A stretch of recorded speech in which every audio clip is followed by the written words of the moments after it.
ka tsoron wani. Gaskiyar lamari in ta zo, to faɗe ta kakkauce wa tsoro. Ali, salamu alaikum. Ga ka ga masoyanka na Cote d'Ivoire. Da Allah ku taba mishi ba mu shi tabi ba. Ku sake taba mishi. Wannan tabi ba na sarauta ba ne, ku sake taba ma Alinuhu. Merci. Yana ɗaya daga cikin mutane waɗanda suka kwato ‘yanci namu na Hausawa na Afirka da duniya baki da Allah ku sake taba mishi.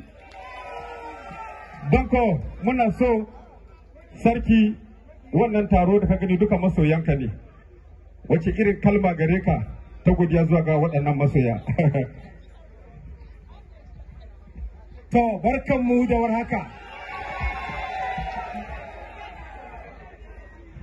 Ai, na rasa da me ma zan fara saboda murna da farin cikin ganin ku gaba ɗaya.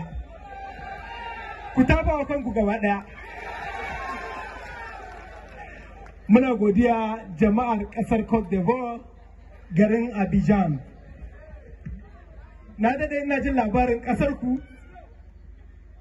Na daɗe ina samun saƙonnin soyayya daga gurin mutane daban-daban daga ƙasar ku ta social media, Facebook, Instagram, WhatsApp, Twitter da